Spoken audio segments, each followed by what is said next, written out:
Well, everyone, thank you so much for taking time from your crazy busy schedules to be a part of this interactive conversation. Truly, I've got some amazing folks that we're going to get to talk with together. And this is really, to Ricardo's point, meant to be a conversation, not just a presentation. So without further ado, I'm going to lean in real close to our two friends from the Herbert Business School at the University of Miami to kind of tell us a little bit about the business school there in light of where they are today and kind of where they've been. So can we start with Henrik? Henrik, do you mind giving us a little background on the business school there? Absolutely. Thank you so much, Lance. And it's great to be with you all today. So Miami Herbert Business School, we are part of University of Miami. We're an R1 research university. We're a private university ranked in the top 50 or so in the United States. And we have programs that are both on campus and also online. And the task that we will talk a little bit about today that we faced last year in the pandemic was that our university has been open in the fall of 2020 and in the spring of this year as well. So we had to prepare all of our classroom for that sort of special setup with having students both in our classroom on campus in Miami, but then also participating remote. Awesome, and I know it's been a challenge for everyone this year. And with you guys, it was no exception. You have such an amazing program that is world renowned that people from everywhere want to be a part of it.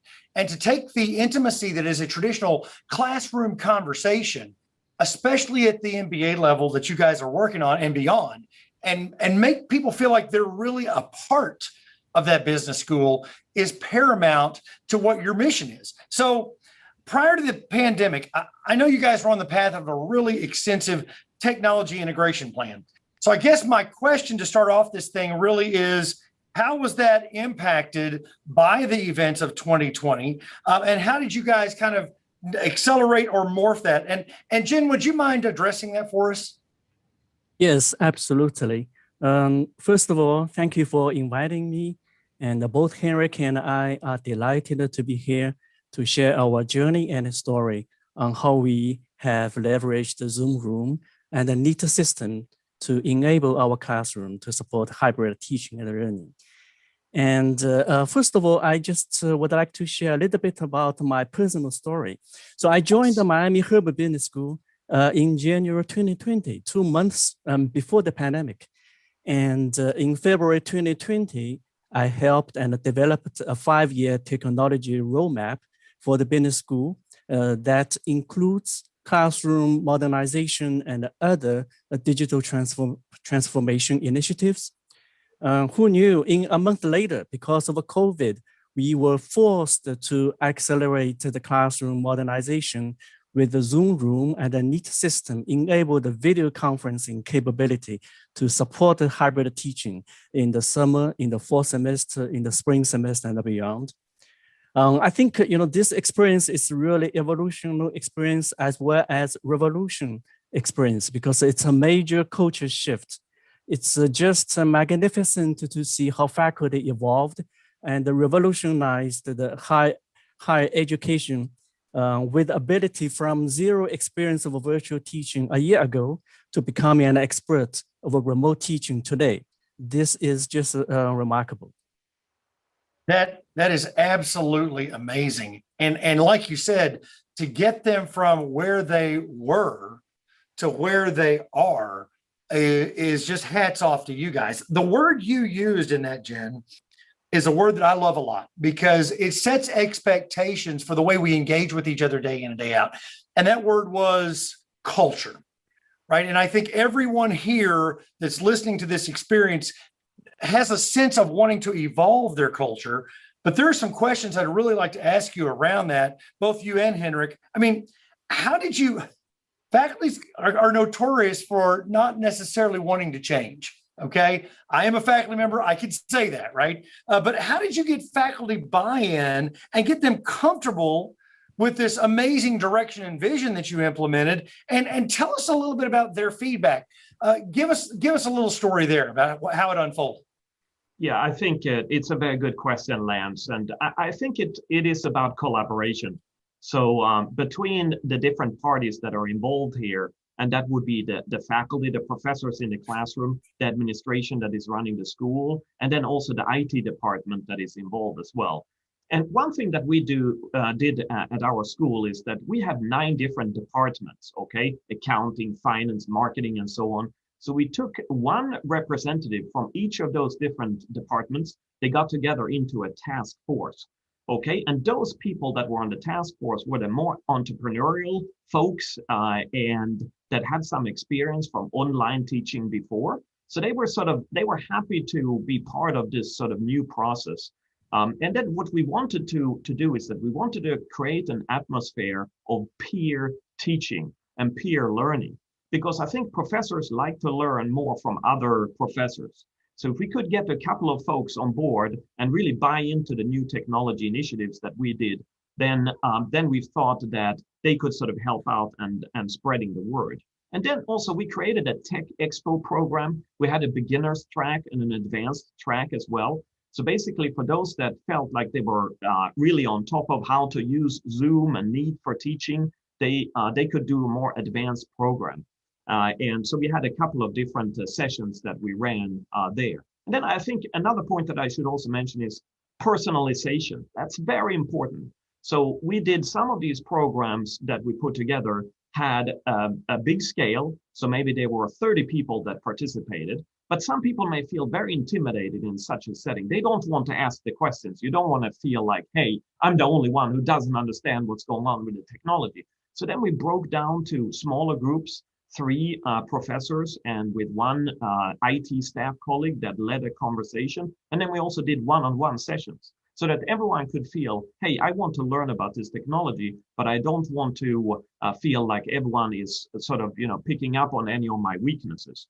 So we did a lot of surveys as well. So we sent out surveys both to our students and to our professors to try to understand, how could we do things better? Those are some of the things that we learned. And Jin, maybe I'm missing something here. I just want to echo what you said. As an IT professional, I cannot emphasize more. That's how important it is to view technology as a service. Technology is not just a collection of hardware and software. It is about the people. And it is the medium, the purpose of technology, excuse me, is to serve the people. Excuse me. I personally really admire Eric Yuan, the founder and the CEO of Zoom. And he was invited as a guest speaker in a webinar in October last year at Miami Herbert Business School. During the webinar, Eric said, the Zoom's mission is to deliver happiness to our users. Your happiness is my happiness. So this message resonates with me very well. So in order to make our faculty and staff, students happy, we must listen and provide options instead of a one-size-fits-all solution. If they are happy, then we will get their support and buy-in. Just like Henrik said, we provided a lot of personalized engagement and training. So we provided almost 120 one-on-one, one-on-3 small group training sessions.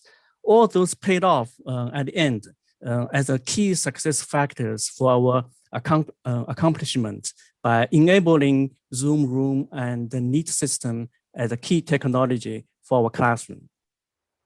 That is absolutely amazing, gentlemen. And again, I'm writing notes fast and furious. I hope that you all out there are looking at these as best practices for implementation. Many of you may already be mirroring some of these things, but just some great ideas in general direction. And I see we've got the Q&A is lit up with questions. And as Ricardo said right up front, we've got experts from a lot of different areas behind the scenes responding to those questions. Please, please, please keep those coming in because, again, we want to get as many of those addressed as we possibly can. One of the big words that I wrote down, Henrik, as you said it, was the word collaboration. And for me, the first thing that collaboration does is builds trust. Right? And because if faculty members can't trust that this is what's best for them or that you're putting them out there on a limb and setting them up for certain doom, so as it were, then it's really hard for them to come around to the idea. The other thing that you said that I absolutely loved, and I think, Jen, you said this, in excess of 120 small group, 1, 2, 3 people sessions. And in those sessions, this is something that we should all try to practice in our classes. There's a sense of safety, right? There's the trust of the collaboration. There's the sense of safety and lack of a fear of failure when you get in a organization and in a culture, back to that word, that you guys have created. Kudos to you. I guess what I want to take this next, now that we have all this established, and it was sort of in reaction to the things that were going on globally. First, are you beginning to transition back? Are you looking at hybrid? Where you've made an investment in this hardware, where does it go from here for you all as you continue to move things forward? And Jen, I guess I'll start with you on that question. How do you see this continuing to evolve? By implementing the Zoom room and the new system in every classroom, we have a total of 16 classrooms. We were able to accommodate both in-person and remote students and ensure an optimal learning experience for both in-person and virtual students. So I felt this transformation to the hybrid classroom will be a permanent shift in the industry. It's like we adopted a digital twin who was now one of our family members forever. What I meant by digital twin is referring to the ability relying on Zoom room and the NEET system to hold lectures in a variety of teaching modalities with their digital content ready for online delivery at any time, increasing the accessibility for students and also open further possibilities for different learning strategies. So I think the hybrid model will stay. Awesome. And I know that, Henrik, you've got, in addition to this hybrid model, and that Jen has perfectly said is here to stay, you've got aspirations beyond this with people that have been a part of your program who are now globally distributed. Talk to us a little bit about what you're kind of hoping to do to augment the content that you deliver. Absolutely. And, there is no going back to normal. There's only going forward to the new normal. And, the technology investment that we have made, we have utilized that so that our students have been able to participate in the classes, both by being in the classroom and also being remote. Some of them that have had the virus and for other reasons have not been comfortable being on campus. So that has been the main use initially. However, going forward, we're a global business school. So we have alumni, we have guest speakers everywhere from Beijing to Hong Kong to Sydney to Sao Paulo. So to be able to get people to participate in some of our classes as guest speakers, alumni, that technology that we have invested in, that means that it's much easier for them to be a part of the classes, the part of the learning experience. Before they had to come to Miami, which is nice, especially in February, but the point is that now with this new technology, it's much easier to bring in someone into the classroom. I think that's here to stay. It's not an easy experience. I think we have to recognize that from an instructor's perspective, to be able to keep track on both the students and participants that are physically there right in front of you in the classroom, and at the same time connect with those that are remote. And I think there's a lot of great opportunities for all of us here to collaborate to make that more integrative, that feeling of belonging in the classroom. But the technology is here to stay, and we will use it as much going forward as we have done in the pandemic. Okay, I'm so glad to hear that, because I'm in 100% agreement with you guys as we explore what a Zoom experience should be. If we begin to think of it in terms of the day in, day out multimedia even that happens in the classroom, it really begins to reframe the conversation and change it into a collaborative conversation. So, Jen, one of the questions that's come up, I'm watching this thing 3 times now, is can you explain the difference as to a Zoom meeting and a Zoom room, and why you chose to invest in the Zoom room and not just stay with a Zoom meeting on the laptop or something in the class? That's a great question. So why we invested in Zoom Rooms? So as you know, a Zoom Room is an enterprise platform that's not tied to a specific individual versus Zoom meetings, that's a software used by individuals for video conferencing. So why we invest in Zoom Room? I think it's all about the user experience. So when thinking about a classroom and the faculty, we don't want the faculty walking into the classroom, spend 10 minutes to figure out the Zoom meeting setup, and then use the regular webcam, which might be okay quality, but not superb, and barely can capture the entire classroom. We do want our faculty walk into the classroom just to spend a minute by using the Zoom Room enabled and integrated system. So that includes the dedicated hardware and software. In our case, that's the compact, powerful, beautifully designed and neat system and a touchpad to quickly launch the session. And with the Zoom Room dedicated hardware and software, faculty can enjoy a lot of advanced features, such as auto framing, which is a cool feature, as if you have an invisible TV producer behind the scene, automatically directs the camera to follow the instructor. Faculty can also enjoy great quality audio and video with great camera views from different angles of the classroom. And you can zoom in, zoom out to provide an immersive view of the classroom to the remote students. I recall early last year, Henrik and I felt that's very important. The technology can provide an immersive view of the classroom to the remote students so that the remote students can feel as if they are in the classroom. So we think both Zoom Room and the Neat system deliver this feature as we wanted to have. Another feature is the wireless content sharing. Even though in the classroom we have 3 large projector screens, but some students, especially students with eye difficulty sitting in the back of the classroom, may not read easily the numbers or formulas in the spreadsheet projected on the big screen. In the business school, we have a lot of accounting class, we have a lot of finance class using a lot of spreadsheets. So now with one-click wireless content sharing, the faculty can give an option to the students to view content from their own device within the class. The other benefits include the Zoom is centrally administered and maintained by the IT, so users do not need to worry about the updates. By the way, both Zoom and Neat have done an excellent job to deliver updates seamlessly. So I think those are the reasons why we invest in the Zoom Room. Although there is a subscription cost, but we do feel the values the Zoom Room provides are extraordinary.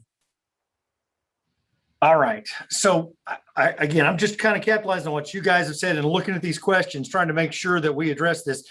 Several of you have asked, can we get a demo of what this is like? Yes, hold that thought. My friend Justin from Neat is here. He's going to do that in just a couple of seconds.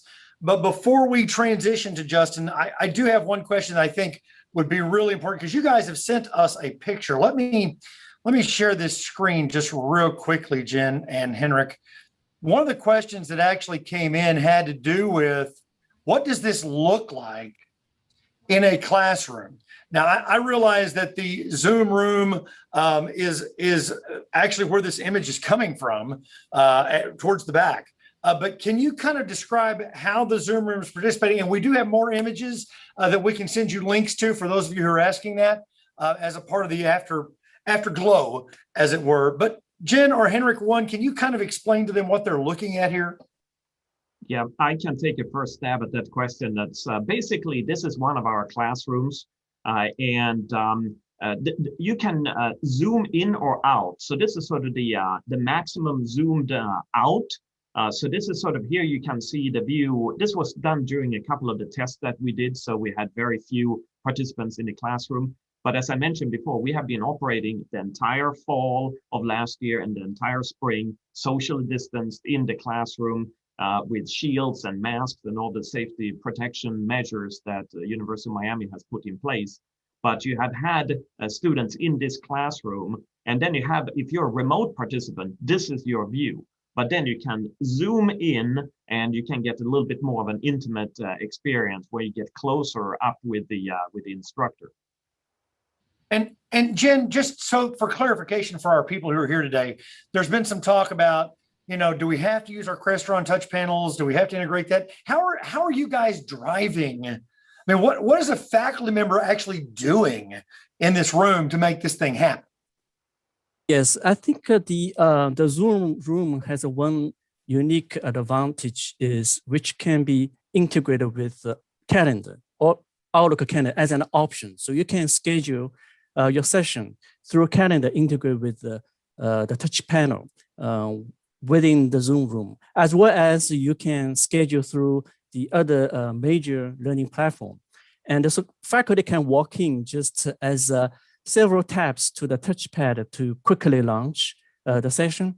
And just like Henrik mentioned that this is the view from the remote students. Based on the survey, we got feedback from students. They love it and they feel they are engaged and they feel they're as if within the classroom with their classmates and instructor.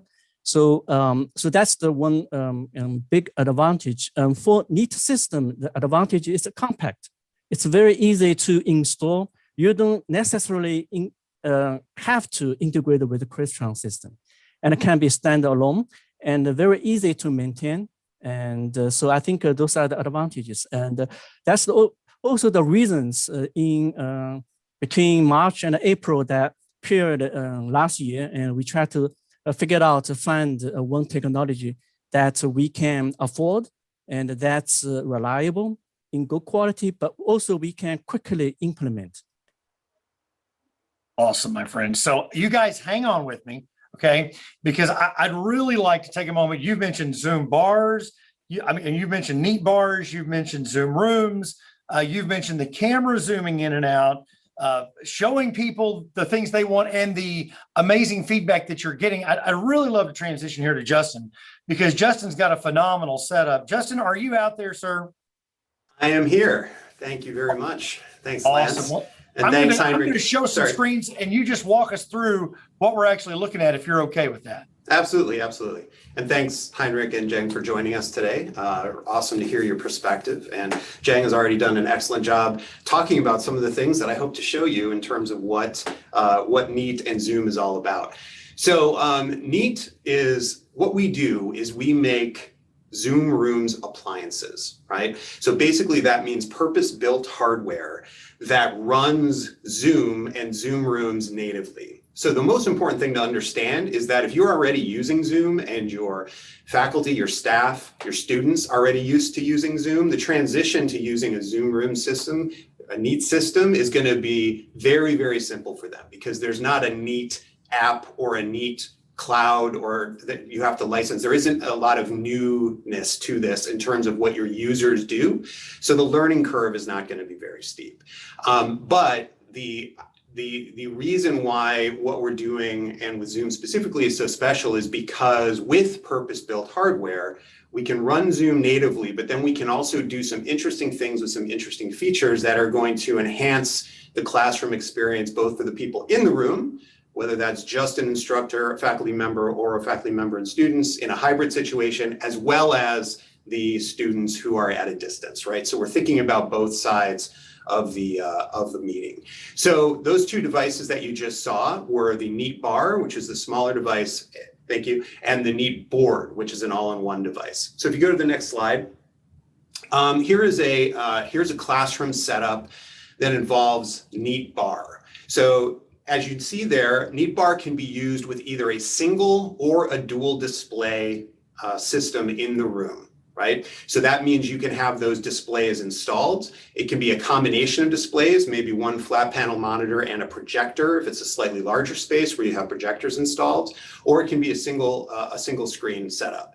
It can also be installed on a cart like you see here so that you can position it in different parts of the room. So this is really nice because every classroom, but also every faculty member is going to have a slightly different teaching style. They might want that camera positioned in a slightly different place, depending on what the group dynamic is. Are you having a lecture? Are you having a discussion? Are you having student presentations? Things like that. It can be positioned in different places. The camera is very high quality. It's a higher than 4K resolution camera that can support a long range of zoom that's going to allow you to have enough space so that you can capture the instructor and any students in the room in the same shot. But it also has some really interesting AI-driven auto framing technology, which I'm going to show you in just a second for a live demo of that. The other device that we have that we mentioned is NeatBoard. So we call NeatBoard a Zoom-in-one device, which basically means it's a Zoom room in a box. It has everything that you need to set up Zoom in a classroom without any other peripherals needed, because it has the same camera as NeatBar, same directional high quality microphones, same speakers, everything NeatBar has, but it also has an integrated 65-inch 4K touch-enabled display. So this is also a collaboration device for digital whiteboarding, for annotation over a computer image. You can actually put your laptop up on the screen or one of your students' laptops and actually drive the laptop from the screen. So you can run an application, you can go through a slideshow, you can click on links. So again, that natural teaching experience, you're not sitting at your laptop trying to talk to students on the laptop and also talk to students in the room at the same time. You can be on your feet, and both virtual and local students can see you. You can be at the board, you can drive your presentation and teach in a very, very natural way. This can also be mounted in a room, fixed in a room to the wall or on a tabletop, but it also can be deployed on a cart so that you can move it around, put it wherever you want. Basically just one cable to plug in, and you can roll it into a room, plug it in. With a minute after it starts up, you're ready to go. So, you know, what I'm trying to stress here is that ease of use and deployment for just being able to move it around, make it flexible, but once it's in the room, it starts up and you're ready to go, one click to join, and your class is off and running with very, very, very little setup time for the instructor in the room. That can be very frustrating. I myself actually used to work at Northwestern University designing smart classrooms, and one of the things that we always had, you know, was always a complaint that we were trying to manage was just, I lost 10 minutes of class just trying to get things up and running at the beginning of my session, right? We need to reduce that to as small a time as possible. And that's what we're doing here at Neat. But I want to go back a little bit to that in-class experience and what it is for the teacher. So let's talk about this auto framing and why it's really important and why we are, you know, kind of amping up how we want it to work for different situations. So if you wouldn't mind taking the slides down really quickly. Yes, sir. All right. So what I'm doing right now, I'm in the Chicago Demo Center here in Neat Chicago Demo Center. So Heinrich, I think you mentioned going to Miami in February. I would take you up on that if I got an invitation. So what I'd like to show you a little bit is one of the issues that auto framing deals with, right? So if I want to teach at the front of a class, and here's my board, right? I might have to zoom out pretty far, right, in order so that I can kind of move wherever I want in the classroom, not worry about walking off screen, right? But also not worrying about having to manually adjust the camera as I move about, right? How do we fix that so I can move about, teach naturally, but not have to worry about what you're seeing? I don't want to appear so small in the frame like I am right now, et cetera. So what I can do is I can turn on my Neat auto framing. And what that's doing is that's actually keying on the shape of a person. And basically what that's allowing me to do is now I can talk and I can move about the room freely like so, and that camera is going to follow me like this. I can move towards the camera like so, right? And it's going to recenter on me. It's going to find me, optimally frame me. I can move back and refer to something on the board or something on the screen, and it's going to adjust to show that. And so again, even if there's no one in the room, right? Maybe I'm just teaching virtually, but I want to be in a classroom because that's what I'm used to. This is a really, really great functionality that allows me to lecture how I want to lecture, and not have to be, again, huddled over my laptop trying to see if they can see me, all those types of things. So this is great for an instructor at the front of the room by themselves teaching, whether they're students in the room or students or just virtual students. Now, in that hybrid situation, I have students in the room. Maybe I have a student who wants to come up and present, right? Multiple students, for example. Now, if I was in, if I go back to my widescreen, right? I might be over here and socially distanced, my student might be over on the other side. And now we're back in that sort of that issue of the small screen. There's a lot of space that you don't have to see, right? It kind of breaks that virtual experience that you were just seeing with the auto framing. So what I'm going to do is I'm going to bring out one of my virtual business students here. So, nice. So we have Dwight here. Dwight's at his MBA program, not at the Herbert School of Business, of course. So what I'm going to do now is I'm going to turn that auto framing back on. And what you're going to see is that it senses now that there's two people in the room, and then it's going to individually frame us like this. So now what's happening is I'm a good, 8-10 feet away from Dwight. And I can listen to his presentation, that the instructor is still there, Dwight can present.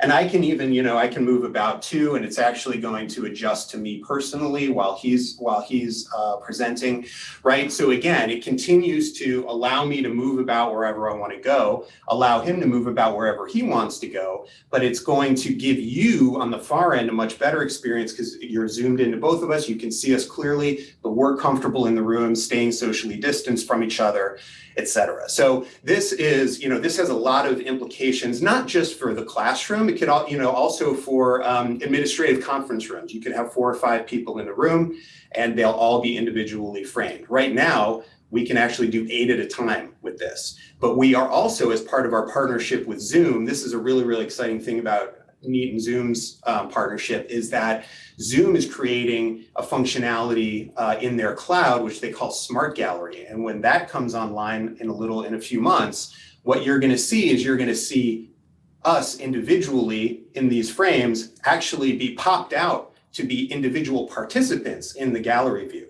Wow. So now you could have a camera focused on the classroom, and those students who are in the classroom would actually each get their own individual frame. So if you were having a group discussion, those types of things, the students who are actually physically in the room would actually be on equal par with the virtual students in that gallery view. So we're really excited to see about that next evolution of this functionality, which we refer to as Neat Symmetry is what we call this. So so lots of exciting new stuff coming with this. Well, Justin, I'm just excited about what you've got, even without the new stuff. I mean, this is absolutely amazing and a phenomenal demo. I'm going to transition to some questions, and I'm going to start back with with Jen, to just make sure I understand here. One of the questions that I've seen a couple of times is, does it take a small army to manage this? I mean, how many people does it take at your school to keep all this going and to do all these updates and all that sort of stuff? Oh, I think you may be muted. Jen, can you just real quick check it? Absolutely. So we have about 4 dedicated full-time IT support staff, and also we have some student technicians to help support the Zoom room and the Neat enabled classroom. And with that said, I think as I mentioned earlier, the updates from both Zoom room and the Neat are just seamless and without a lot of involvement from the in-house IT team. So a lot of efforts we spent mainly focused on the training to our faculty members, and the training including not just how to operate, but also in general how to use the Zoom video conferencing, like how to handle, troubleshoot the audio echo issues. That's normally it's not technical issue, it's a user training issue. So those are the kind of efforts we spent a lot. But in terms of hardware, software, once we installed, it's very doesn't require a lot of efforts to maintain, and for software updates, again, that has been done by Zoom and Neat seamlessly. Awesome. Okay, so Justin, as you can imagine, we've got a lot of, it looks like technologists in here today because I'm getting all kinds of questions about secondary cameras. What kind of mic is he wearing? I'd be disappointed. I'd be disappointed if it wasn't. Absolutely. Can you kind of elaborate without going all the way into the weeds here, but can you kind of elaborate on the expansion capabilities? People are asking about, what about large rooms for mics? What kind of mic are you using? I mean, if I wanted an instructor camera and a student, can you talk to them a little bit here? Yeah, absolutely. So let me start with what we're doing today. So I am using a Neat Bar in the room right here, of course. The Neat Bar has, for microphones, has a what's called a beamforming end fire array microphone module, which basically means that it's a module of 5 independent mics that are directional and can be tuned very specifically for the area in front of the device. So we have sort of a saying here, which is what you see is what you hear, which basically means that with these microphones at a very good distance, we can basically enhance and focus on the voices, the sounds that are on camera, and reduce or even remove extraneous sounds that are off camera. So noise in the hallway or loud HVAC noise or traffic noise, that type of a thing. And that's just built into the device itself. So these devices are very much, you can go to our website, neat.no, and you can look at the specifications for room sizing and things like that on these devices. But they are designed for the rooms that they're specified for, to not need any extraneous peripherals, right? These are truly all-in-one devices. Take it out of the box, put it on the monitor, plug it in, and be up and running. Now, that being said, larger spaces have their own unique issues and things that, in our experience in our R&D team in this industry, they know these issues very well. And so we are coming out later in this year with a device we refer to as Neat Bar Pro. And Neat Bar Pro is a larger room system, and it's going from 5 individual microphones to 18 individual microphones. So that space that it's going to be able to cover with those microphones is going to be wider and longer. Now, that being said, in those larger rooms, there are also a wide range of third-party peripherals, specifically microphones, that can be installed. And we are going to have compatibility with some of those devices, mostly in a IP-based audio model. Right. So basically, if you're familiar with the Dante protocols, it's going to be those types of things. So yes, we have a bright future for integrating our devices with a few different types of peripherals. But again, just going back to one of our design philosophies is that you should get everything you need for this room specifications that we designed the unit for. You should get that in the unit right out of the box. Amazing. All right. So Henrik, I'm going to come to you now because this kind of leans on the culture conversation just for a moment. Several folks have said, what are the students? Can the students see their peers? What kind of peer-to-peer interaction? We got some people who are talking about cohorting and small groups and things like that. Can you talk a little bit about where you are today and kind of where you hope to go with some of those opportunities for students as well? Absolutely. We've really come a long way in a little bit more than 1 year. I do remember attending myself one of the first training sessions for how to set up group rooms using Zoom. I think everyone can do that now, 14 months later on. So I think some of the interesting challenges now are, if you have group discussions and you have some students that are both physically in the classroom on the campus and you have others that are remote, how to create a group dynamic and group-based discussions. And for our students to have their individual devices, whether that is an iPad or a laptop, to then be part of those group rooms. But I think that is one of the areas where, I would love to see even more development going forward. So I think that there's a lot of opportunities here. Flexibility, providing options. I mean, that is something that I think is one of the things that we learned during this pandemic. And, just as sort of an anecdote, one of the examples that we had was, what about the original whiteboard? And you could see them in the background in the picture that we showed before from one of our classrooms. A lot of our professors are very used to using a whiteboard, the traditional style that is on the wall. And I remember Jen and I were discussing about a year ago, how to transition over to a virtual whiteboard. And we had some pretty significant resistance in the beginning. So we decided to provide solutions that would support both the physical whiteboard and also the virtual whiteboard. You know what? I think today probably 95% plus have moved over to the virtual whiteboard. People move over to the technology that they are comfortable with at different speeds. Some are early adopters, some want to give it some more thought. So to nudge people forward, but not being too pushy about the technology. I think that's sort of what we have learned, sometimes the hard way. That's sort of my thoughts on this. Awesome. Okay. I again, just reading through this, and I don't know if this is better suited for Justin or Jen or a combination of both. Several folks are talking about Wi-Fi versus infrastructure and hardwired and what's required on the back end, call speed, all that sort of stuff. One of you two gentlemen, this experience has been phenomenal for me. And truly in my classrooms, technology is not the topic of my class. I'm the music teacher. Okay. So technology better be the conduit and not the topic. What is required from a network perspective and a physical connection perspective to make this happen at such a high quality?